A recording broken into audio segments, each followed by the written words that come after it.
This is absinthe, and it's a drink that traditionally artists in history have drunk, and they say it's very strong.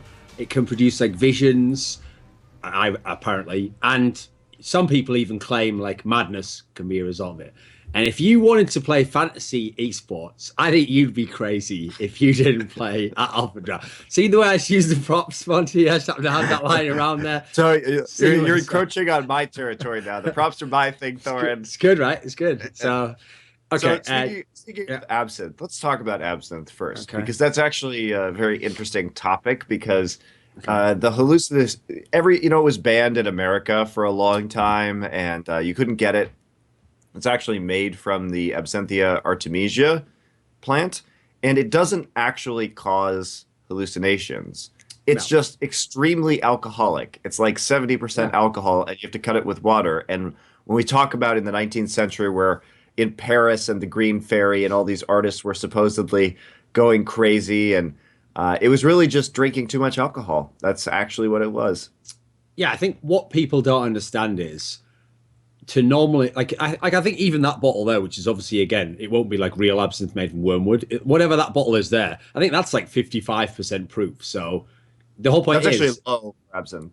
You would obviously get completely wankered if you were drinking like 75% alcohol. So the speed that you would get drunk at would mean that you could still physically be stood, but your brain would be in another planet. So that alone will make you see shit.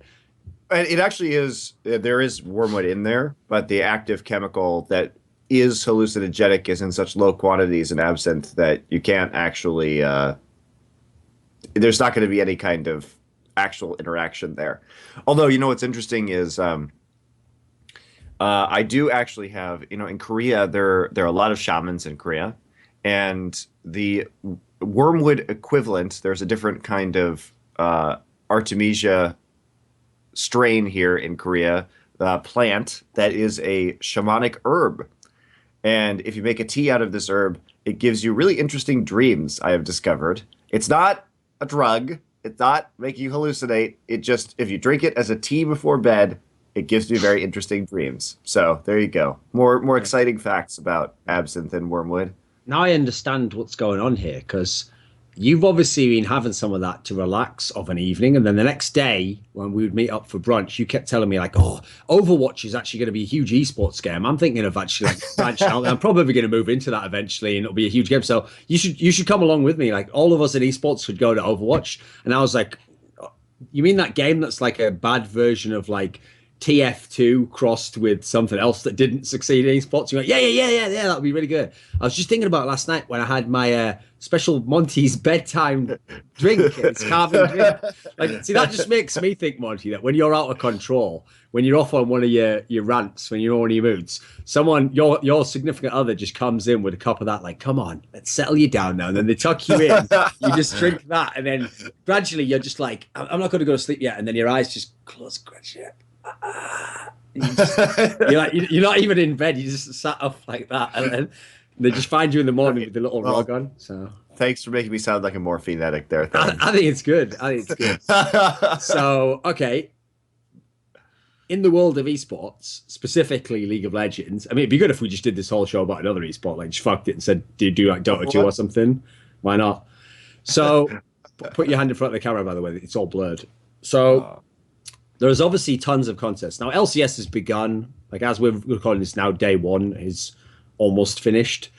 But there's day two, obviously, for EU LCS, and then there's LCK, and then there's NALCS, and there's LPL. So there's a lot of stuff we can do. But first and foremost, there are two Thorin Swag Jar contests. Now, this is interesting, Monty.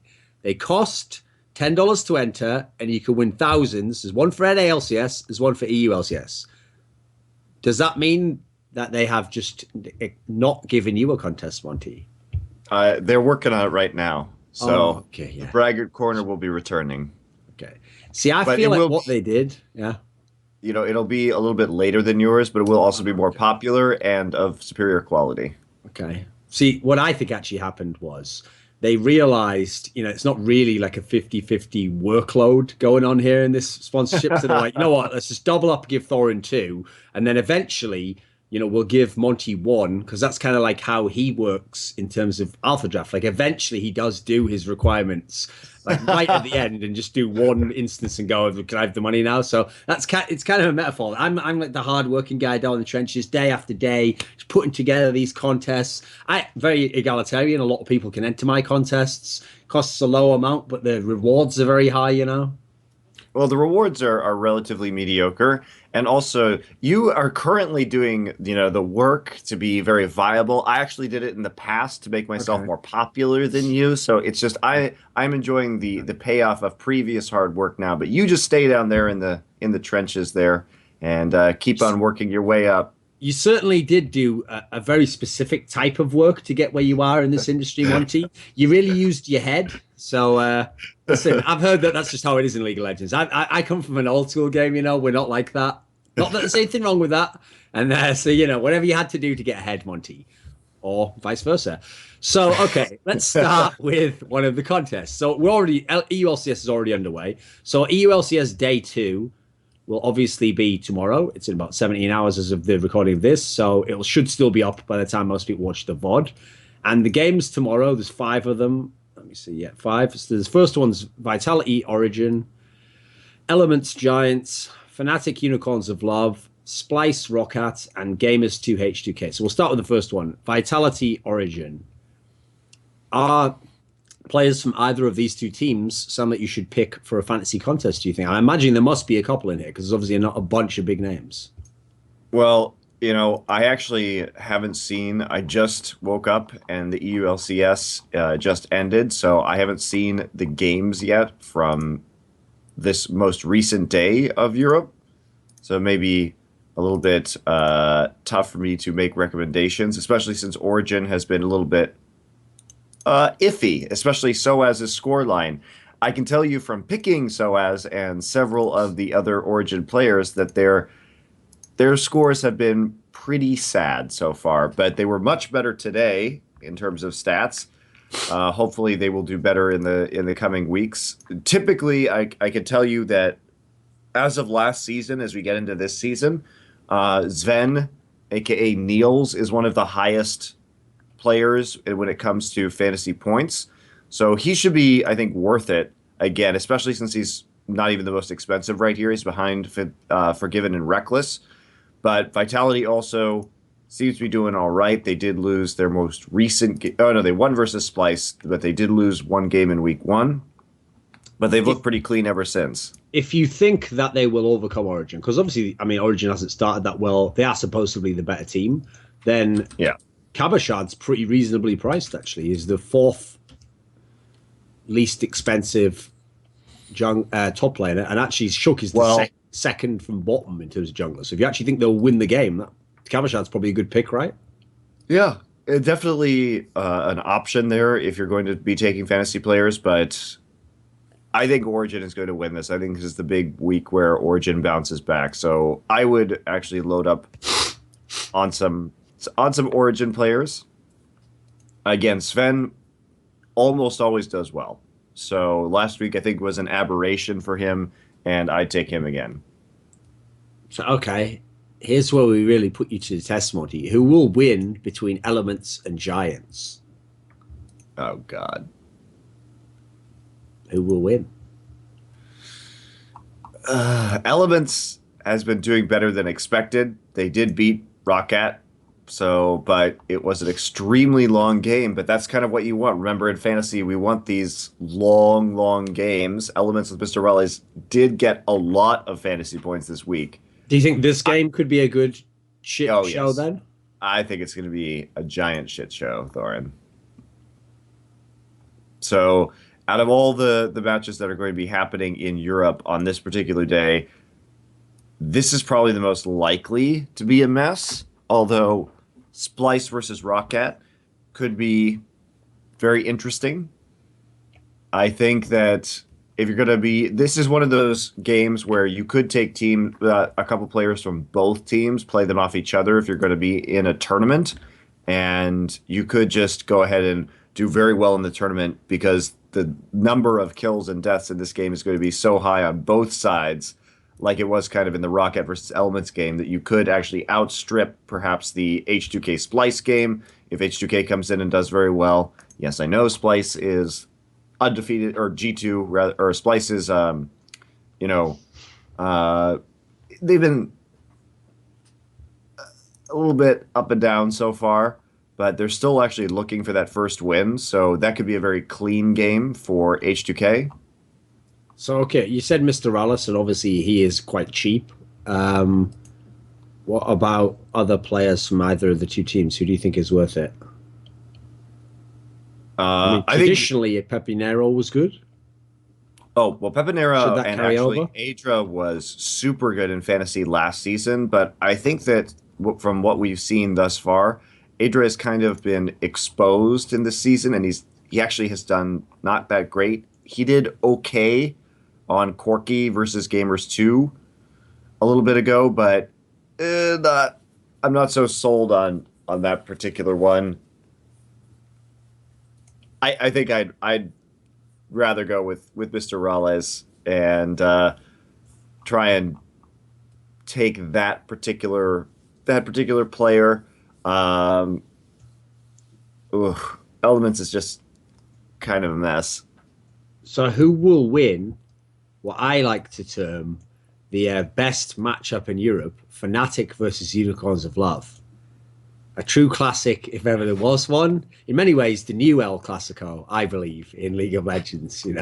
Actually, Unicorns of Love has been doing better, I think, overall. But with their most recent performance versus Origin, they got wrecked in like 25 minutes. I just don't think they have the individual talent to play really against the top team. So I would take Fnatic there, just like I'd take H2K versus Gamers 2, even though Gamers 2 has been doing pretty well. Um, with Fnatic, it's changed up a bit. Obviously, Huni was a pretty valuable player in the last season, but they have switched things up The problem as is of the right Fnatic now. players are pretty expensive. Basically, H2K are the most expensive in every role, and Fnatic's second expensive in every role. Yeah, that's true. But Gamsu, I think, still has value, like Huni does. He's had two good games and one bad game so far. Ultimately, though, I don't think I would actually take very many of these players because I think this will be a pretty clean win for Fnatic, and there aren't going to be as many points as in, say, the Elements versus Giants game, for example, or even Splice versus Roccat. So, okay, Splice versus Roccat, probably a good chance, no matter who wins, for some points with players there. So the question is, Yeah, which players? probably going to be a pretty long one considering Roccat Elements was 48 minutes and Splice still hasn't won a game this season. I mean, As by a that pretty logic, if it's going to be a longer, if it can be a shit show, we should be taking some Splice players here then, because they're all bottom in every single role in terms of cost. So they're the cheap players to put in. Yeah, there was a lot of hype around Senkux coming into the season, but I haven't really seen it yet. I would assume here that Roccat is going to beat Splice, surprisingly enough. Roccat came out with a big win to start the season. I would take Betsy, who's actually been putting up probably the best stat lines on his team at this point. Everyone else has been struggling pretty significantly. What about so the last game is one that, here's the interesting thing. On paper, you would have said this should be a walkover, easy game, blah blah blah. But actually, as of the recording, G2 are the only team in Europe that is undefeated still, whereas H2K just lost to Fnatic. Okay, Will this yeah, actually but be a good game? G2 has had cupcake matches, and I think H2K, even though they lost today, is going to probably take this one. First off, there are some real upsides to taking G2. First off, Emperor has had really good performances thus far. He has been putting up a lot of numbers when it comes to fantasy, so he's actually been one of the value fantasy picks, surprisingly. Coming in with the rest of the team, you wouldn't have thought he'd do so well, but they've gelled also got the most on his team in the last game that played. There is definitely something to be said. I think H2K will beat them, and given that wins H2 doing very quickly, they haven't been valued for Festo so far. The connection's wrecking us. Like I can still see you on the webcam fine, but it just kept cutting out on every like third word there. Oh.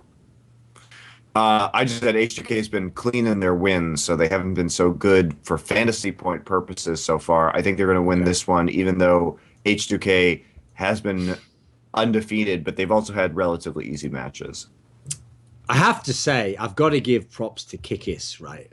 Because I never thought he was a good jungler, but somehow he did win games. I still don't know how. Still don't know to this day how that happened.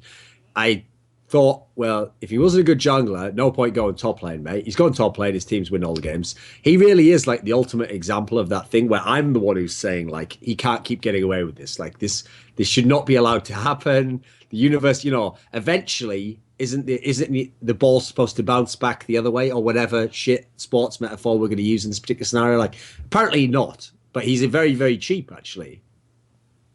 There you go. Would you pick him? Has he brought chaos style to GT? I mean, from what I've been told on the Riot broadcast, he's actually doing a lot of the shot calling for them. Why not? Why not? See, this isn't somebody in right now. This is a great top lane pick. He's actually been lagging behind some of the other players on his team when it comes to fantasy points. I think that Trick, Perks, and Emperor are probably better pickups for G2. See, this isn't so many insights. I'm not going to go into a huge rant, but I probably will reference this in the future. But before today's game, there was some like mad little interview thing where they were saying about how Kikis comes in and just like tells all the other players how to play their roles, which is just like, Jesus.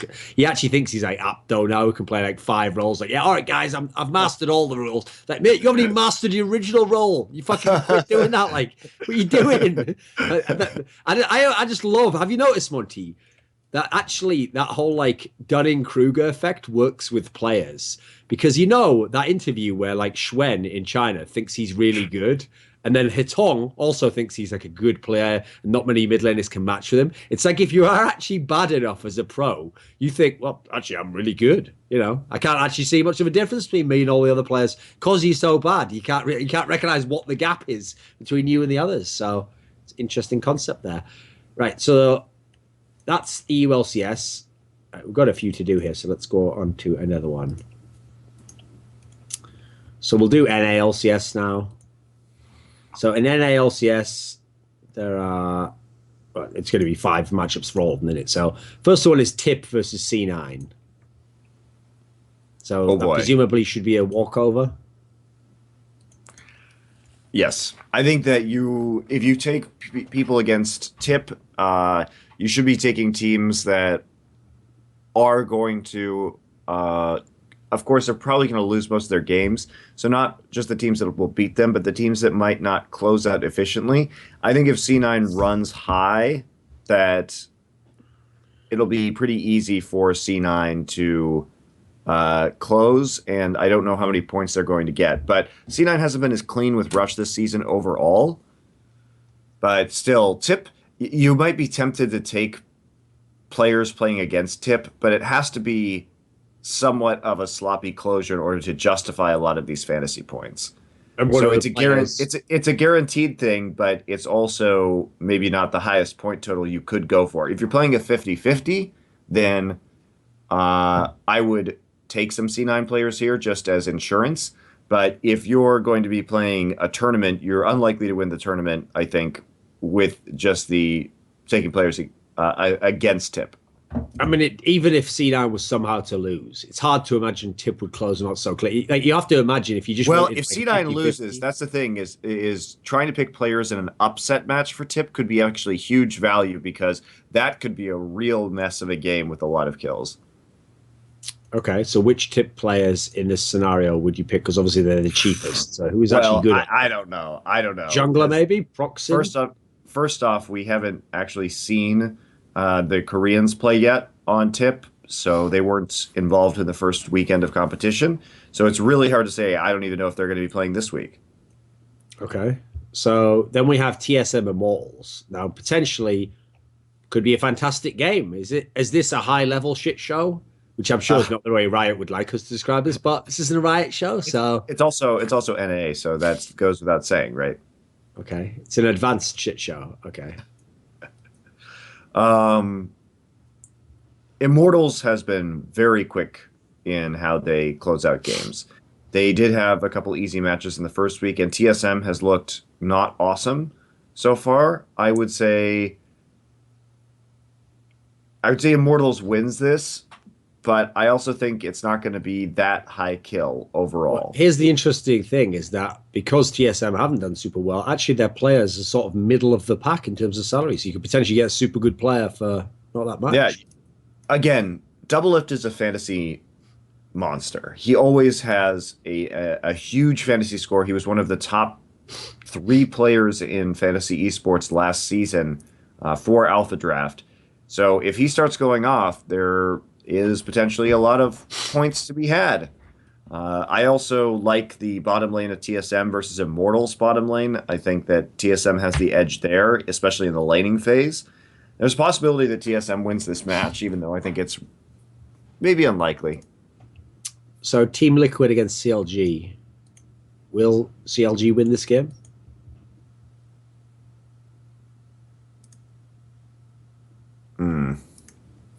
Yeah, they should. We've only seen one game of the new Liquid. They did lose eventually, even though they started out with a not insignificant advantage.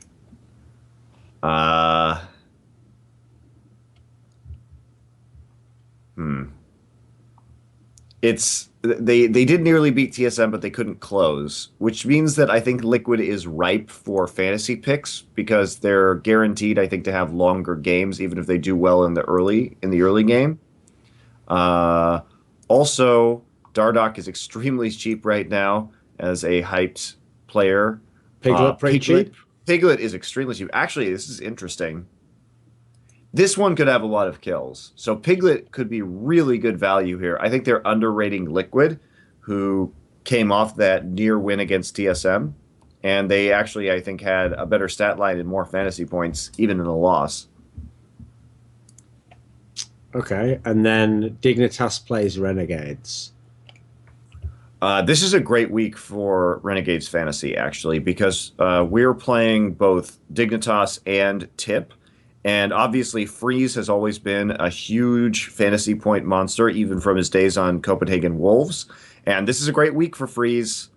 Just going to put that out there. He has a lane against Kiwi Kid and then is playing Tip on day number 2.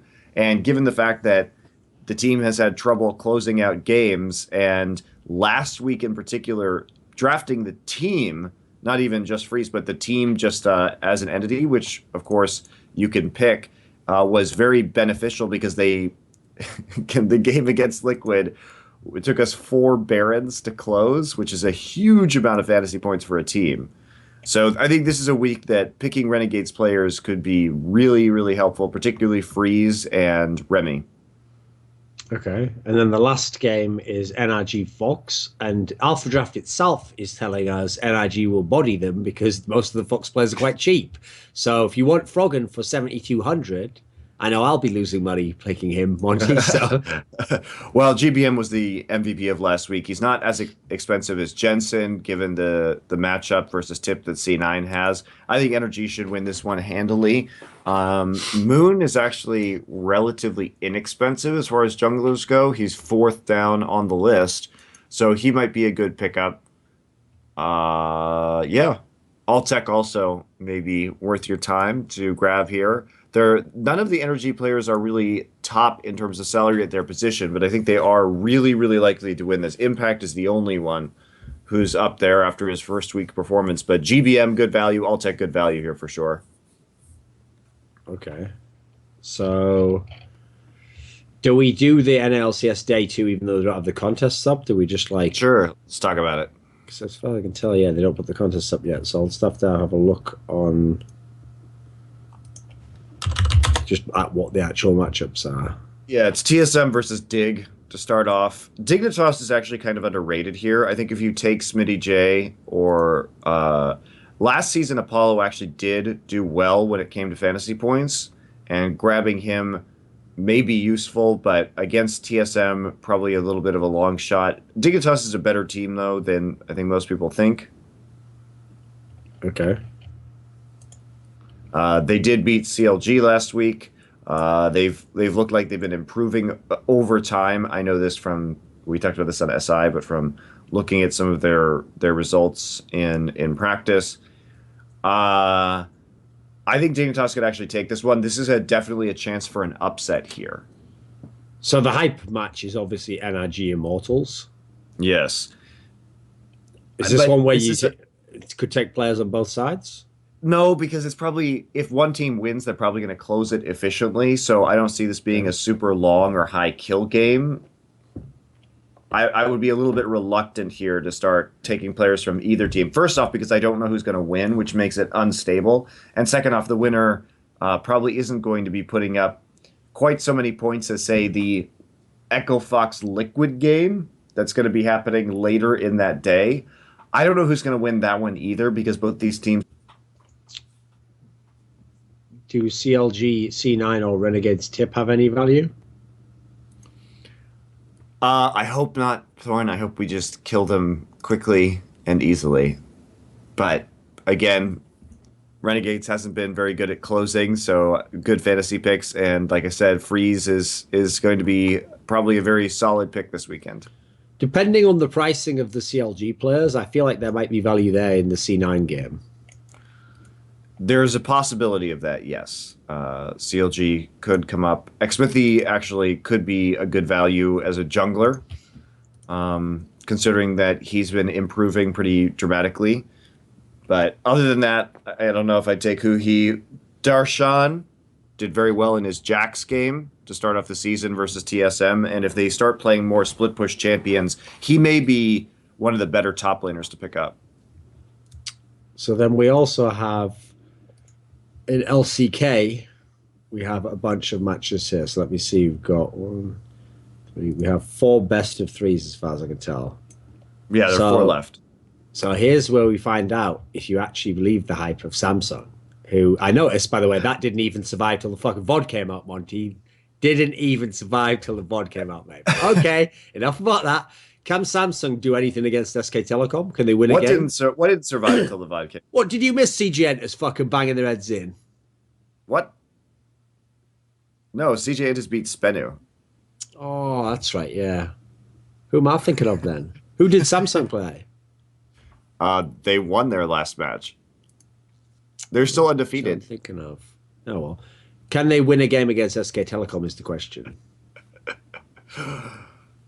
I would say probably not, but they did. It's impressive that Samsung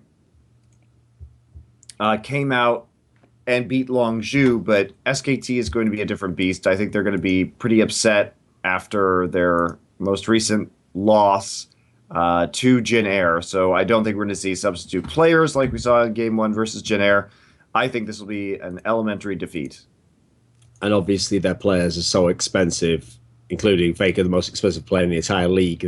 But usually SKT is just not even worth picking up players for. They weren't worth it last season because they were so efficient in closing that why the hell would you take their players? They never actually produced very many fantasy points.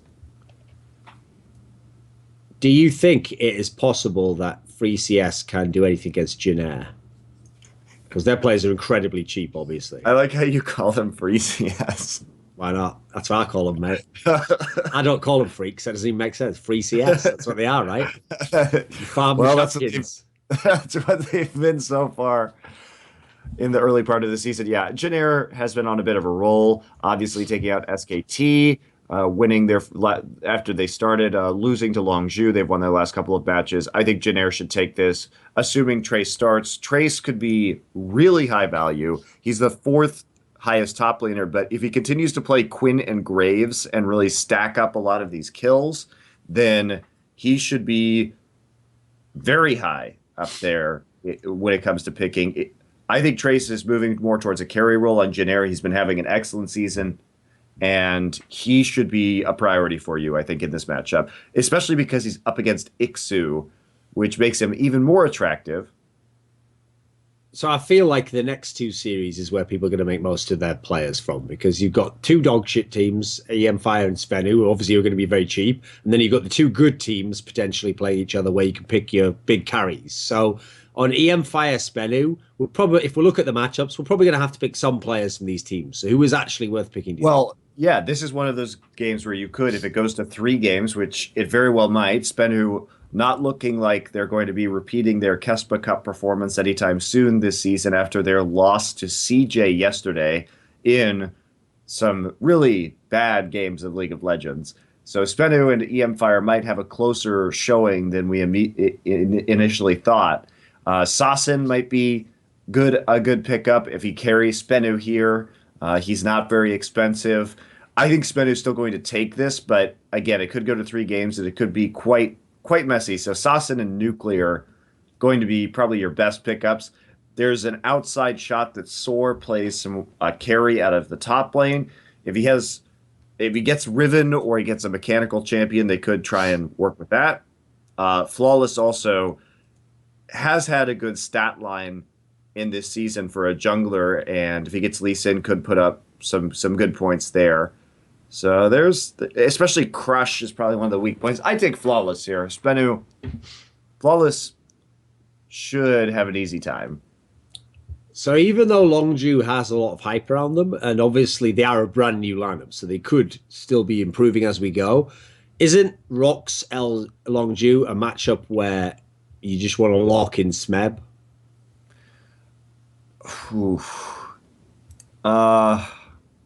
I mean, decent chance it can go 3 games. He should be the better player. I would say that for me, the biggest priority in this match would actually be Prey, because he's been having an outstanding season and his KDA has been really high because in the last series, for example, he was playing Ezreal and other sort of champions that it's hard for him to die on. So I mean, it's very likely he'll play Ezreal or Corki, right? Yes, as long we'll see. I think that if he can get Corki, we'll absolutely take it. Or Callista. Any of these champions are going to be good. Based on Longju's performance earlier in the week, I think the Rocks Tigers take this 2-0. And which means that, of course, when we're talking about best of threes in fantasy, that's going to be quite interesting. Because you can get that. Yeah. This one's hard to say for points. That's why I'm hesitating, because if it's just 2 games, then you may not get as many points as, say, EM Fire versus Spenu. Even Samsung versus SKT has the possibility to go to 3 games. Do you think it's worth just trying to load up as many players from EM versus Spenu then? Like get 3 of one, 2 of the other? That game's going to be a mess. So if you're running a tournament, I would definitely, if I was playing in a tournament this week for days 3 and 4, I would definitely run at least one team with all EM Fire and Spenu players just to see how high I could get in case it's 3 games, in case all 3 games are a mess. So, okay, the last league we're going to do a quick version of LPL. And I will note, by the way, Monty, that there is a swag jar tournament in LPL, a Thorin swag jar tournament. Now, I'll have you know, there is no swag to be had playing in LPL. I do not endorse playing in LPL. And so I don't know who has done this. I have not given my name towards this, but I don't know. We'll see. So, okay, over in LPL, they have, I mean, it's going to be an ungodly amount of matches. There's 1, 2, 3, 4, 5. Okay, there's 5 best of 2s. It says best of 3s here. It is best of 3s now, Thorin. Oh, okay. The format has changed. Fair enough. Thank you for paying attention, though. I don't watch LPL, mate. So 5 best of 3s. So the first one is not as enticing as the name sounds, because OMG versus Royal Never Give Up. OMG, from what I saw in the few games I did see, looked dog shit with the new lineup. Yes, they're terrible. Also, Royal is quite good. This should be a 2-0 for Royal. MLXG is going to be a good pick. He's been playing a lot of jungle, like carry junglers, including Jungle Graves, and picking up a significant number of kills. So MLXG, I would say, should be pretty high on the priority list, especially since he has not even expensive right now. He's actually fourth from the bottom. That is super weird. They've been playing a lot around MLXG's jungling. Also, surprisingly, Looper, a player who has been getting huge numbers. These are all actually RNG is super good value right now.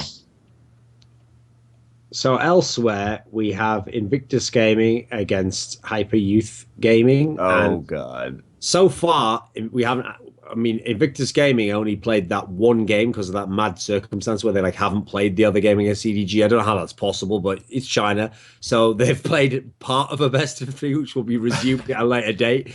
Meanwhile, The Hyper, pause the yeah, pauses in LPL are actually taking it's multiple good, days right? now.